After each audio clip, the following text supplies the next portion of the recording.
Good afternoon, everybody. This is Jim Kirsten. Glad to have you here with us at Iowa Central. We're going to do our hopefully last virtual exit issues and hopefully be back in person for the last one in May. We're lucky to co-sponsor this with the Greater Fort Dodge Growth Alliance.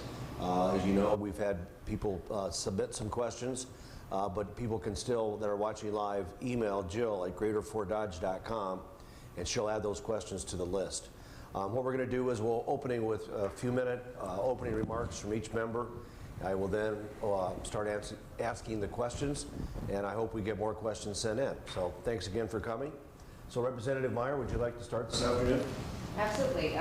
Representative Van Meyer, I'm Chair of Human Resources, which is the Health Policy Committee in the Iowa House. I'm also serving on the Health and Human Service budget, so the policy that we pass through committee, we also fund through the budget. I sit on Transportation Committee and state government as well.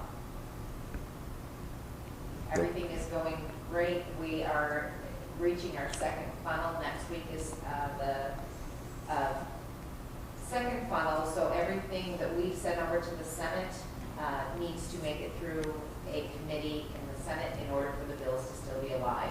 We've passed quite a few bills in the House so far, and they've all been our priorities. We actually scaled back this year because we didn't want to hold a lot of subcommittees because of COVID, but we have passed all of our priorities through the House.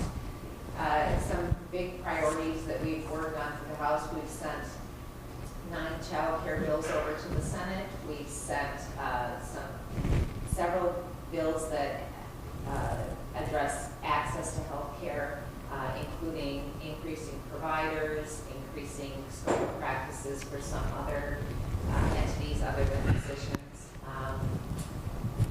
And we're working on making the climate for Iowa more attractive to attract practitioners to Iowa. So those are some of my priorities.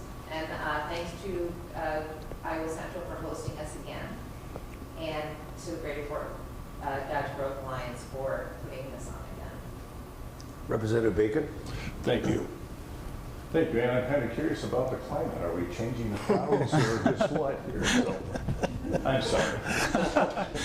I'm say Representative Rob Bacon, and I have District 48, which is all of Hamilton County, the southeast part of Webster County here, the eastern part of Boone County, and, excuse me for saying this, but bits and pieces of Story County as well.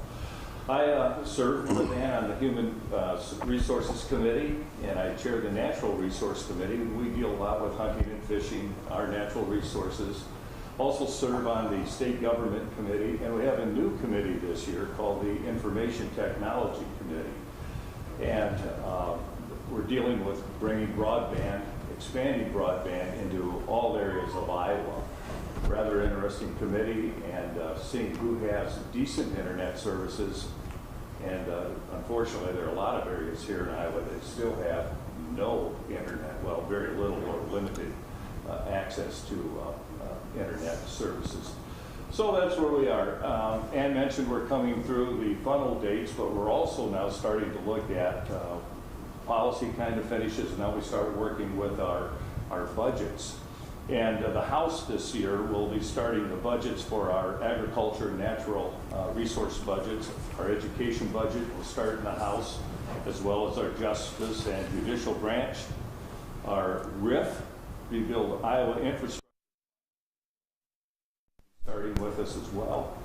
And then our federal block grants. And then the Senate, and I'm sure Senator Kreinbeek will bring up what they're going to be starting over there. I'll give you a hint. It's ad and economic development and a few other things. So, but again, thank you for hosting this, and look forward to seeing you all in, I should say this at the end, seeing you in May in person.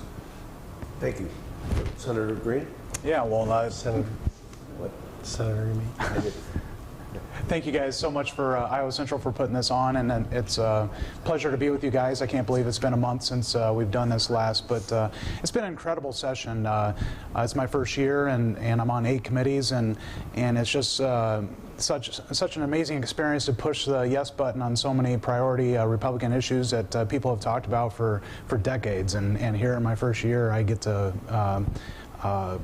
enjoy the blessings of a lot of work that my colleagues have worked on for so long. And so, like I said, I'm on 8 committees. The big ones is Ways and Means, Ag, Natural Resources, Human Resources. That's been a big one for me, learning a lot, and Vice Chair of Labor, Education Sub-Approps, and we haven't really met much for that, but we're in the season now where Senator Cranbrink's going to give us our targets, and we can start ironing out that budget. But I look forward to dive deeper in some specific bills, but in particular, things that I've been working on that I've enjoyed is the ethanol bill, the bottle bill, and this week in Ways and Means, we dropped a big property tax bill that I'm really proud of, and that addresses a lot of our concerns that we've talked about. So it's been a great year so far, and I can't wait to talk some more about it. Thank you. Senator. Senator Cranbrink, thanks again to Iowa Central as well as the Growth Alliance for hosting us here. It's always great to have the issues that we deal with every week down in the State House to come home and to actually enlighten some of our constituents on what's actually going on down there. And we all have access, or you have access to us through our emails at the legislative emails, or you can call us on our cell phones or our phones down at the legislature too. Representative Bacon had stated that the actual committees that are going to be starting in the Senate this year as far as appropriations are concerned are admin and regulations, so administration and regulations, economic development, health and human services, transportation. Then we have the standings bill is the big one at the end that kind of gets everything that is missed in some of the other bills, and may even have a little bit of policy in it if there's some good policy that we might not have had time to run. I sit on the Education Committee, and I'm also the Appropriations Chair for the Senate in the state of Iowa. We just released our targets just on Wednesday. You probably saw some of that in the news. We are going to be just hopefully a hair under $8 billion, or at $7.999 billion this year. We were talking in caucus, and I think Senator Zahn came into the Senate 16 years ago probably, and he had mentioned that the state's budget at that time was at $4 billion. So just in that period of time, you could see the growth not only of the state of Iowa, but the amount of revenue that the state brings in, as well as the good things we're doing with those monies around the state of Iowa as well. So I'm sure as we get going here, we'll be talking about some of the budget and where we've come from and where we're going to. So I too look forward to the questions that we have and filling you in on some of the exciting things that are happening in the state of Iowa. Thank you, Tim. Well, we'll go to the questions. We've had several be submitted this afternoon already, which is good, so keep those questions coming in. The first question submitted that says, please explain your position on medical malpractice limits per Senate 92, Senate File 557. So who would like to take the malpractice? And where does it stand right now? Oh, I would like to take it. Go ahead. So we're running the medical malpractice reform bill in the Human Resources Committee, and I'm actually managing that. I'll start out by saying that this is one thing I talked about during the campaign. My background is healthcare. The one reason I got into the legislature was to address healthcare access and healthcare costs. This is a healthcare access issue. Iowa is one of the only states in the Midwest that does not have a hard cap on non-economic damages. So there's 3 types of damages in a medical malpractice case. If a person is injured due to a medical action,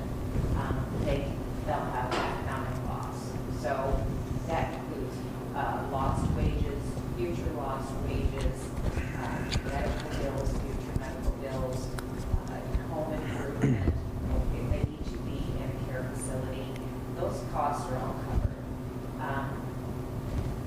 The second category that is part of that is punitive losses. So if there's egregious action, if there is, let's say, a doctor went into surgery and performed their surgery under the influence of drugs or alcohol. This is just one example. Punitive damages will not be capped. Economic damages will not be capped. What non-economic damages usually, what that refers to is pain and suffering. Pain and suffering has no quantitative definition. And when we talk about this in our caucus, we have several lawyers in our caucus, and while he was arguing against a $1 million cap on non-economic damages, he said you could have the same injury and 20 instances of the same injury, and every single jury would give you something different because it just depends on how the jury is feeling. What that's doing, why that's an issue, is our surrounding states have these caps in place, and it affects the medical liability insurance rates. So, for instance, an OBGYN, their medical liability insurance rates before across the board 14%. Increase was enacted in July. It's $46,000 a year. That's just liability insurance for delivering babies. I spoke to one of the local doctors last week. If he wanted to do hysterectomies in addition to his practice, which he's well trained to do, that's an additional $50,000 a year. So we're looking at about $100,000 a year of liability insurance. In the states that do not have that hard cap, our insurance rates are 24 to 49% less. The caps surrounding the state of Iowa range between $250,000 and $750,000. What we're looking to put into place is a $1 million cap, again, on pain and suffering. Another pushback that we've got from the trial lawyers is that everyone is entitled to a jury trial. This in no way limits the Constitution. Every person is still entitled to a jury trial. It just puts a cap on that one damage award. There's, again, still entitled to other damage awards. We have several training programs in Iowa right now for physicians. We know that if we train physicians in Iowa, we're going to have a better chance of keeping them. In December, the Siouxland Medical Family Practice Residency, which trains 18 physicians, lost their insurance. There was a emergency action to get the medical residency insurance reinstated at 65% higher rate. We have already closed a family practice residency in Cedar Rapids because the liability insurance rates were untenable. They couldn't keep up with them. And we also have another family practice residency program, which also has trains 18 physicians, that is about to close in Waterloo, strictly because of liability issues. Can I ask a question, follow up? How likely do you think to see the legislation moving forward in both the House and the Senate? So we have to get on some other issues, but this is an important one. And we're working really hard to get the votes in the Iowa House. We have 5 lawyers in our caucus, and that's where the holdup is. Okay. Again, we're working very hard to get this through because it is healthcare access. Right now, Iowa is 42 for a doctor in the country, doctors per capita. We are 52 in the country for OBGYNs in the country, including DC and Puerto Rico. 40 OB units have closed in the state since the year 2000. The last 26 that closed, 18 of those have identified medical legal issues as the reason for closure. We want to keep doctors here. If we want to attract doctors from our surrounding states, which are relatively equal to us in every other way, we need to address this issue. Thank you. Now, assuming it passes the House, does it have a likelihood of passing the Senate? Then we got to get on to other questions. From my perspective, it sounds like it's very favorable from the conversations I've had. And I guess I'm unaware if is there a companion bill, or are we taking the House bill when it comes over? I'm not sure if there's a companion Thanks, bill just over there. House.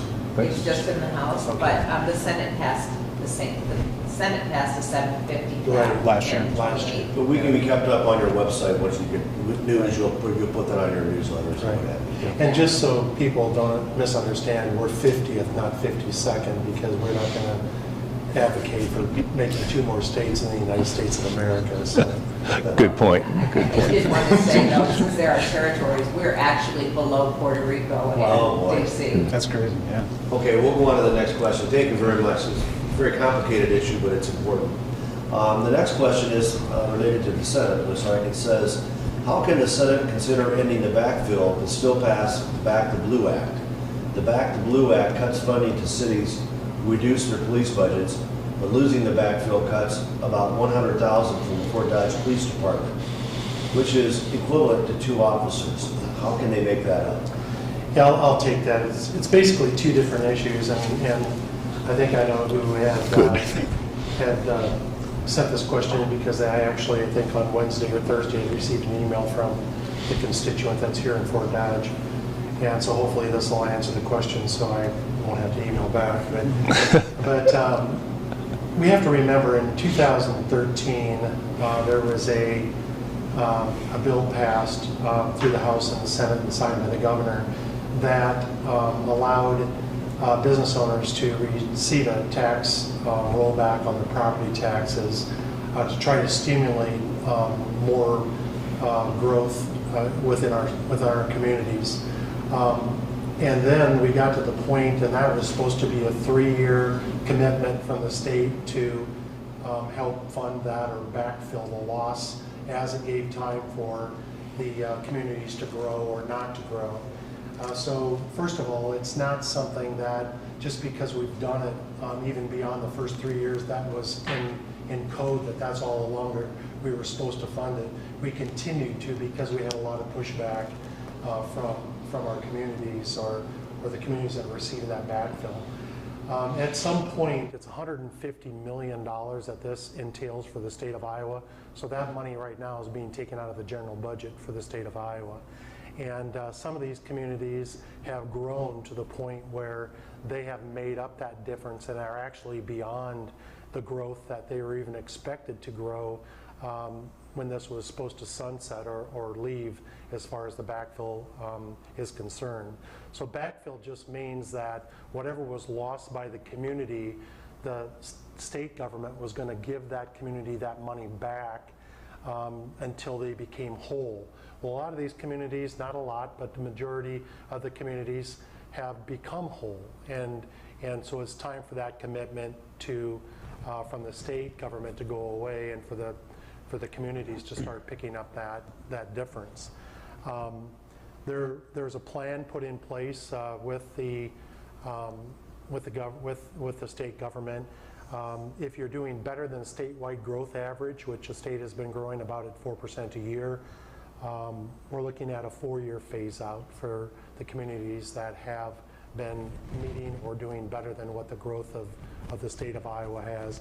And if you're not performing to the standard of the growth of the state, they would be put on a 6-year rollback or a 6-year tempering off of the funds coming from the state of Iowa.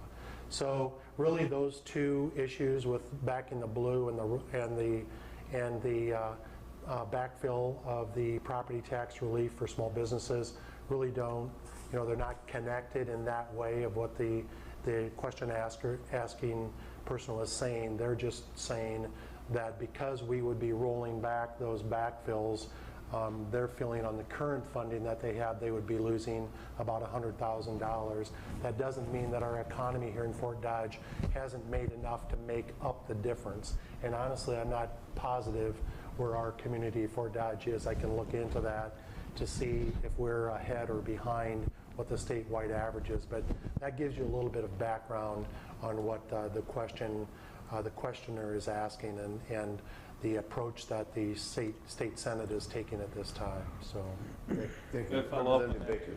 When we did the backfill, or passed the bill and everything, we made it known that this was a temporary, this wasn't a permanent feature for money coming back from the state. you, Rob, were the only one that was, out of the three of us, that actually voted on that. Yeah, and it was supposed to be commercial property tax for your Main Street mom and pop businesses. We're going to get a little bit of a commercial break on their taxes. And with that, then, we would come in and backfill that money to the county for their lost revenue for the next 3 years, and it would phase out. The problem is a lot of these communities just saw this extra money coming in, not as a backfill. So when we said we're going to be doing away with this, there's a lot of, we had to remind people who were budgeting for communities that this is only temporary. Don't plan on this being a permanent income source. And this isn't new. We've been talking about this for the last 3 or 4 years. I mean, we've been telling our mayors and our city councils and our county supervisors that, this discussion is happening. So prepare yourself. Don't get addicted to this backfill money, because there's a time when we have to follow what was put into law, and we have to start slowing this down and put the burden back on the communities. Okay, thank you very much. The next question is, what is your position on eliminating gun training and education for gun acquisition and ownership? What is your petition on eliminating gun training and education for gun acquisition and ownership? Well, Go ahead. I'll just give a couple comments on that. This week, of course, the big conversation was constitutional carry and our vote on that and getting it out of the House and the Senate and sent it to the governor's desk. Most people would agree that we shouldn't need a permission slip to be able to protect ourselves and our families and to be able to carry a firearm. And the permits are still an option, and I would also say that I still recommend getting a permit because it allows you to go into other states and be less likely to get into trouble in those states. And it's always good to go through that process. But yeah, I think that educational opportunities will still be provided for everybody that wants to take them, and I highly encourage people to do that, but we shouldn't have to force people to do that to be able to protect themselves and their family. So. Anybody else want anything to look? Rob? Yep. Right now, to get a permit, you just sit through the class, but you're trained a little bit, but more or less you're trained on the legal aspects of carrying the weapon with you. There is no, as far as I know, there's no requirement, and there's no requirement that you have to go out and learn about the specifics of your weapon. You don't have to qualify in the range on this anymore. Years ago, back when the earth was cooling and I got my first permit to carry, I had to go out and prove efficiency with this. You don't have to do that now. The bill that we passed, you can apply, you can get your purchase to acquire from your sheriff's office. If you want to go a little further and carry, you can get a permit to carry after taking a 4-hour class. Or with the bill now too, you can just, without the permits, you could go to your federal firearm license dealer, purchase your weapon, and they do a background check with the FBI right there. So every time, if you don't have the permits, every time you purchase, you would have to go through this background check. But again, unfortunately, there's no training with the weapon. Common sense will tell you that if you have a weapon Learn how to use it. Don't just assume that if you ever, God forbid, you need to have it, it's going to work for you without training. Learn that mechanism, learn that tool for your safety, and then practice that tool safety as well. So Thank you very that's much. it. Senator Kramer? Yeah, I just want to add a little bit. You know, as so many of our bills that come before us in the Senate and the House, there is so much misinformation out there. I mean, there is stuff that comes from every activist group that give us emails, and when we read the emails, it doesn't even pertain to what's actually happening. It's almost like go back and read the bill and you'll find out what it does. Actually, I think by changing this, we make our Second Amendment, the purchasing, actually even more restrictive or stronger for some people that are protesting to what we're doing. If I had a permit that I had gotten three years ago, and all of a sudden I got into a domestic argument with a spouse or a partner, and 2 days later or 2 weeks later I wanted to go purchase a firearm, all I have to do now is show that permit to carry or purchase to my gun dealer and I would be good to go. Well, now what they do is they have the ability, since you don't need that permit to carry or to purchase anymore, they go onto the national database. And they go to the national database, they bring up your name and say, oh, 3 weeks ago you had a domestic. It doesn't show that with your permit to carry because you have it and it's valid. So by checking instantly, they can not sell to you because you just had the domestic 3 weeks ago and they're not going to sell to you. So that, in my opinion, is better than what we have today. The other thing is that I think it's going to put a lot of pressure on private sales and maybe gun show sales. And the reason being is if you sell a weapon or a firearm to a neighbor or to a friend, and you knowingly sell this to them, knowing that they have a mental condition or that they might use this firearm in a destructive way, it moves it. You as the seller can currently be charged with a misdemeanor, and it moves that up to a felony. Class That D. means that you would not be able to be a gun owner or a firearm owner yourself anymore if you were charged, and not only charged, but you had to be convicted of that felony. So to me, everything that's done in this bill is actually stronger than it was before, and that just shows you how the lobbying and the misinformation that's out there is just, it boggles our mind because, you know, we talked to, I don't know how many people we're talking to today that hopefully can be a little bit more educated on this question and hopefully can agree with what we're saying versus the mass media or whoever's sending emails out from the other side saying we're making it easier for bad people to buy guns. Newsflash. Bad guns, bad people can get guns. They can get them anywhere they want, and believe me, they're not getting them legally. They're getting them illegally. And so if we can come up with a way that we can get bad people not to buy illegal guns illegally, that's the key.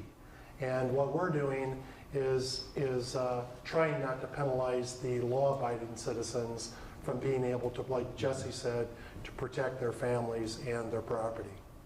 Thank you very much. Anything else, John? Okay. I just want to hit on, specifically on the one point, which you all hit on already. This does not eliminate background checks. It increases background checks. And even the staunchest of Second Amendment supporters in the House would not have voted to get rid of background checks. That was never, ever on the table, even though we've heard about that over and over in debate. That was never on the table. Thanks. Thank you for clarifying that. Okay, the next question is related to corrections. And, you know, with this awful attack that happened this week down in Anamosa, concern is with regard to, do we have an adequate number of prison guards, and how can we better protect them doing this very difficult job? So I don't know who would like to. Too bad Representative Worthing's not here. She's chairs that Yeah, committee. I'll start on that. I was on Channel 8, I think briefly last night or sometime yesterday. I was actually interviewed for a little while, and of course they interview you and then they use about 30 seconds of your clip, which is fine. That way I don't look as dumb as long, right? But even before this happened, which we've all agreed, and we can all agree that was just a tremendous tragedy and just unbelievable for a small community like Anamosa to go through this. I mean, everybody knows everybody there, and the majority of the people that work in the corrections facility in Anamosa are residents, or very close residents of Anamosa. So our hearts go out, and our prayers of all of us, I'm sure, go out to the families and that are affected, as well as the community that is affected by this tragedy. Before this even happened, though, the Senate, in our targets, we had allowed $4 million additional dollars to the Department of Corrections. And so people say to us, well, are you going to provide more funding for additional staff, so there's more staff available, or there's more staff that would have prevented this from happening. Again, it's kind of like the gun situation. There's bad people that do bad things, and sometimes you can't read the minds of those bad people of what their intention was going into the infirmary or wherever this happened, because honestly I don't know a lot about the actual situation other than just hearsay, which I would never spread. But we committed $4 million extra dollars to Department of Corrections, and if the Department of Corrections feels that they need more staff, then they can use that on staff. Mm-hmm. If they feel that they need more staff and $4 million isn't enough, then I'm sure we're going to have that conversation. So we are there to support our state workers that are there. We know it's a thankless job, and we are committed to doing whatever it takes to make sure that our workers in the state of Iowa are safe. Thank you very much. Anybody else want to add anything else? But that's a good answer. Yeah, this heartbreaking situation, and during the campaign trail, I had a couple different correctional facilities that reached out, and they were both, the common language was there's staffing issues across the state. So we're just entering this appropriations time, and I hope we can address this issue. So. Thank you very much. I think the senators have handled it real well there. Right. So. Thanks. The next question is related to what is your position on changing or the elimination of the protection of tenure for university professors?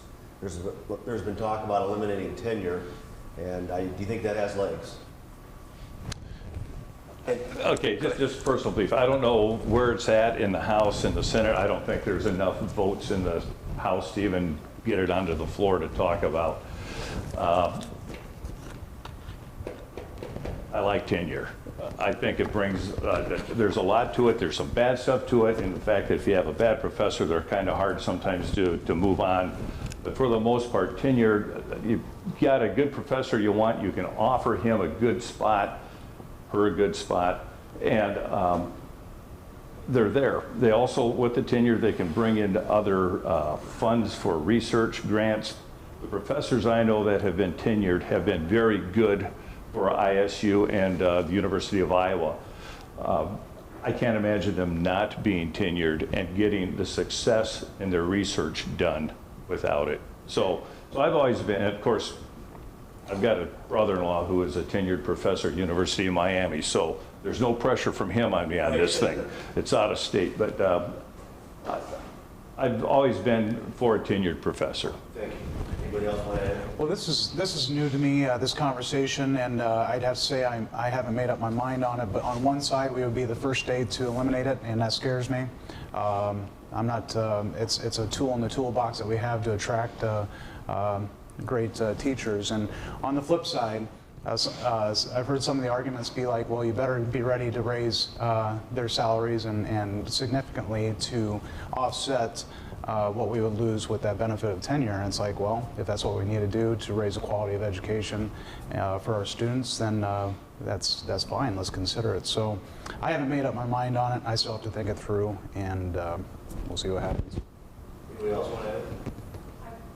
I will just say, I know that there are a lot of bills that are introduced in both chambers that have absolutely no legs, but they get the most attention. We've seen a lot of controversial bills come in, and I'll bring one bill up that came to my Human Resources Committee regarding controversial therapy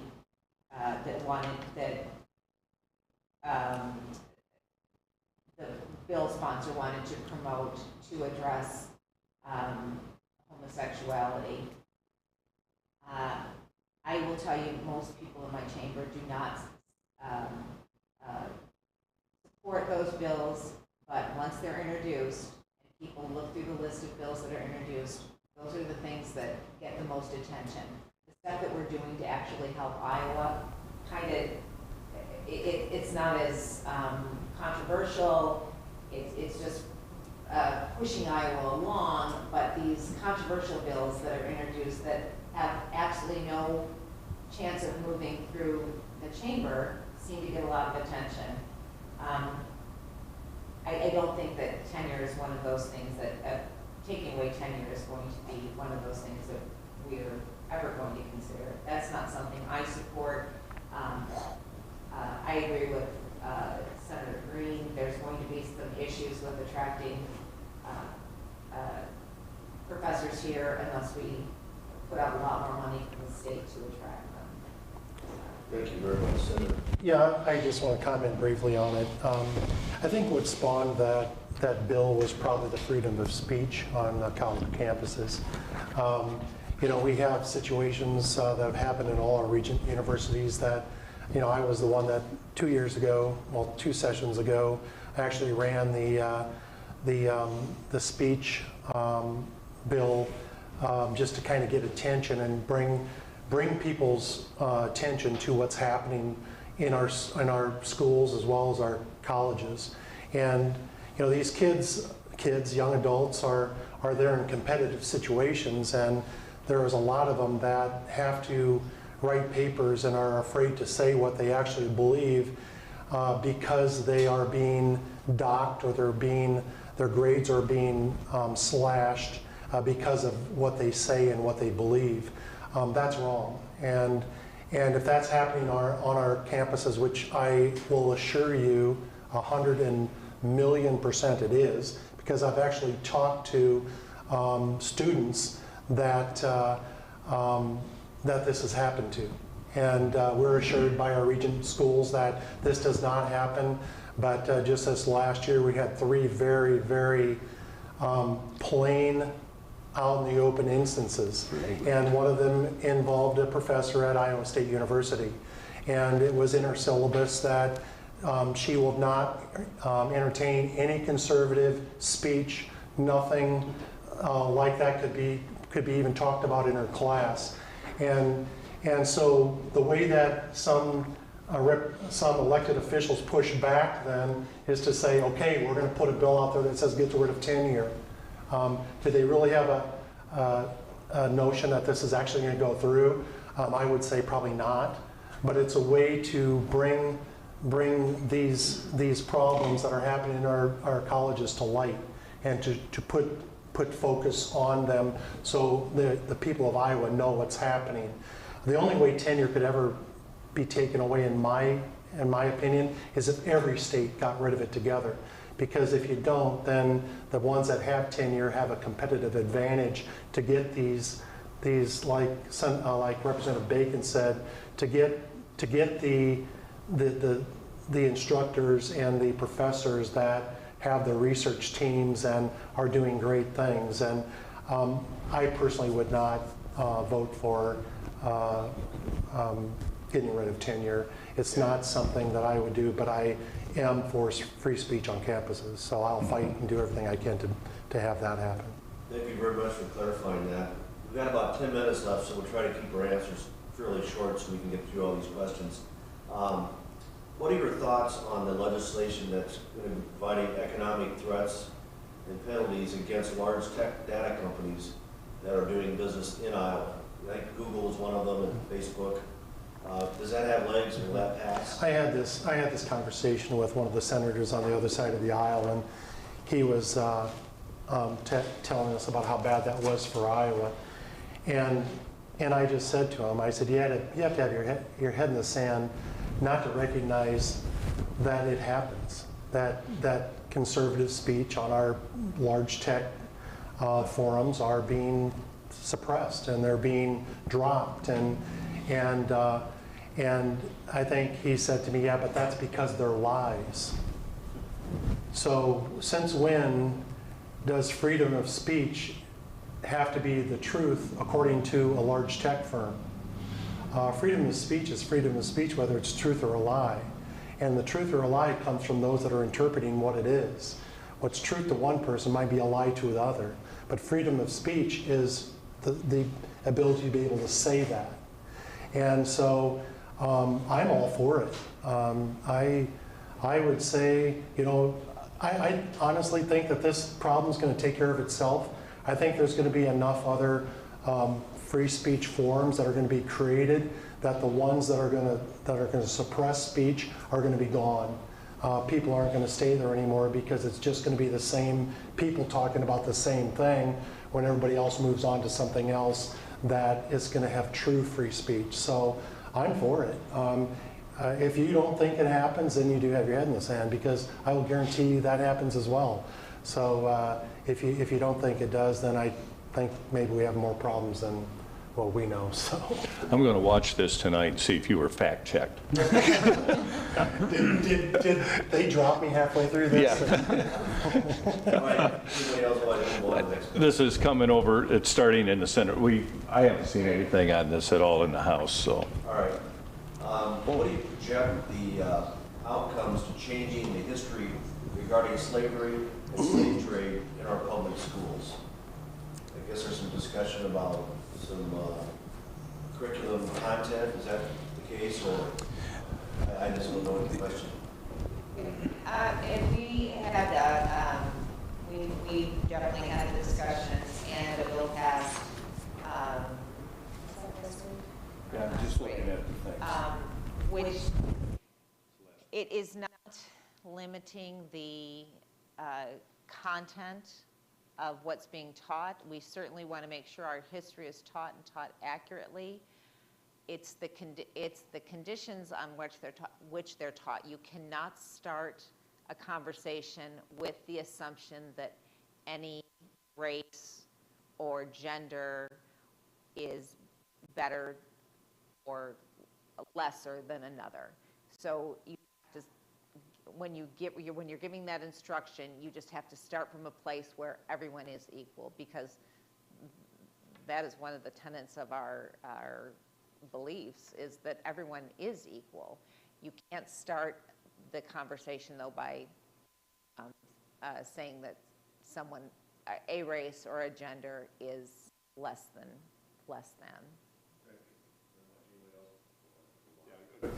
You know, the bill that Ann's talking about came down to party lines when we passed it in the House, but yeah, basically she nailed it. You cannot stress that one race is superior, the other is inferior, one is racist, one's not racist. It just equalized everything.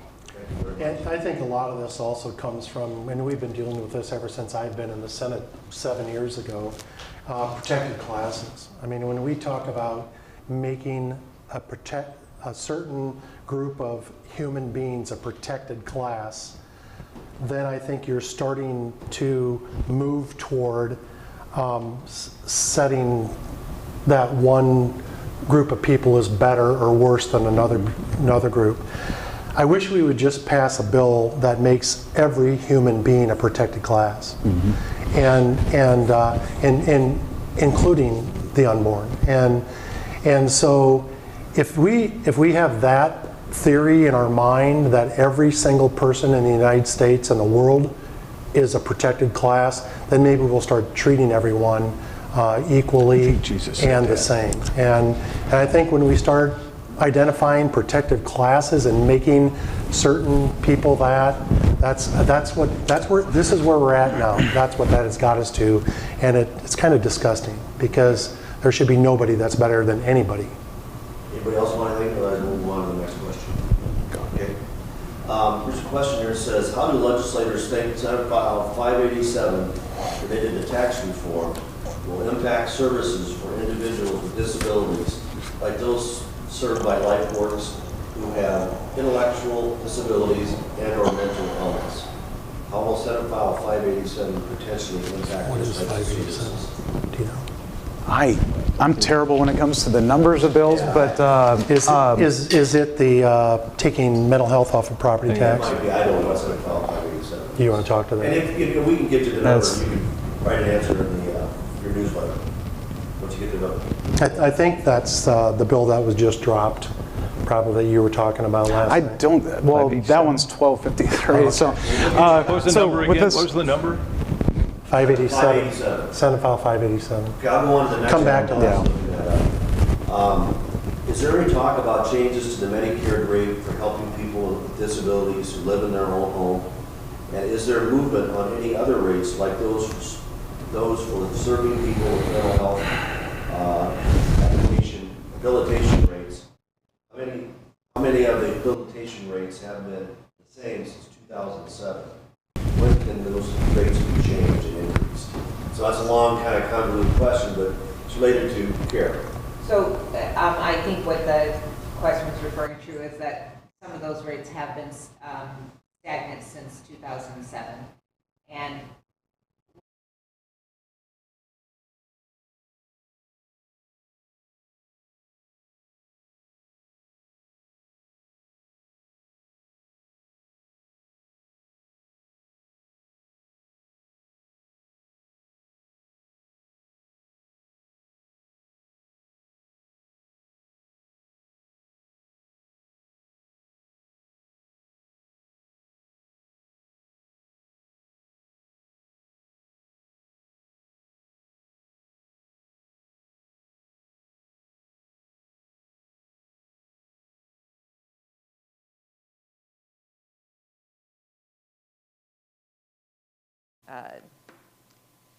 over $2 billion. There's a lot that goes into the HHS budget, and there are a lot of pieces, and I know that that's one of the things we're looking at as well. Okay, thank you. Anybody else want to add anything? Otherwise, we'll move on. I just looked up the bill. It's 53 pages long. It will take us a while to dig through that. Okay, we'll get back to my newsletter, because we're a sponsor of your newsletter. Is there any talk about, again, we talked about those Medicaid rates. Can the state, per the mental health initiatives they are supporting, do a sort of, quote, if you see something, say something about people who need mental health care, and that they can start with the county health departments who can guide them? I'm finding that often people ignore their own family members' mental health issues because it's just too tough to begin to address them. So I guess it's a pretty broad mental health related question, but with the work that you're doing in the House and the Senate, do you see those reforms moving forward and hoping to have better access to mental health? Well, access is a huge issue, and it's multi-pronged. Access is definitely how many providers we have. And again, that's one of the things I talked about when we first started, is attracting more providers to the state. I'm interested in that specific, if you see something, say something, and if whoever submitted that question, if you'd like to send me some more information on exactly what you're talking about there, because I'm not really wrapping my head around that. But Yeah, I think what I'm seeing in that question is kind of talking to Boulder, Colorado, where the family members knew that the person that was responsible for the shooting, at least the one that was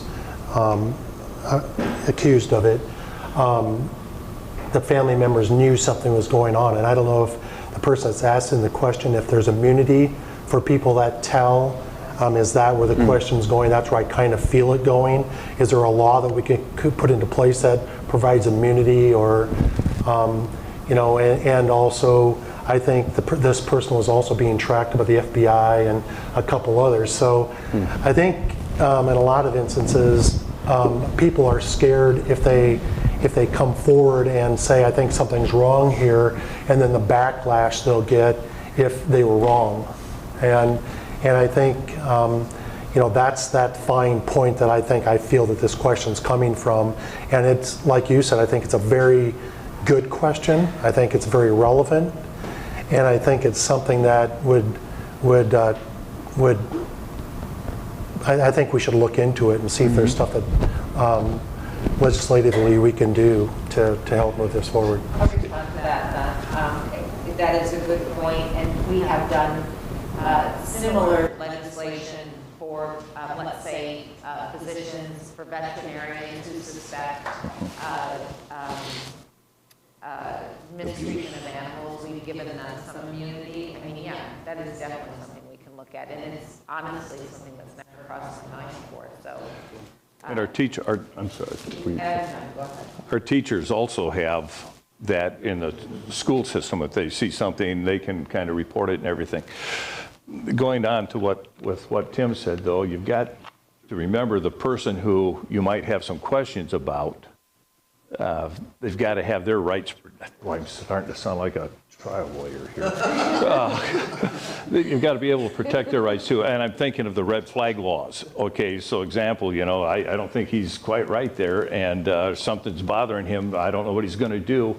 And if Jesse were to say that about me, next thing I know, Story County Sheriff and everybody's down at my house. Where's that gun safe at, Rob, and everything else. So we've got to be able to protect everybody involved and do it right. So, and of course, do it right, it just doesn't happen overnight down there. Well, that's the last of the submitted questions, so I'll ask one general one at the end and then let everybody have a minute or two for closing comments.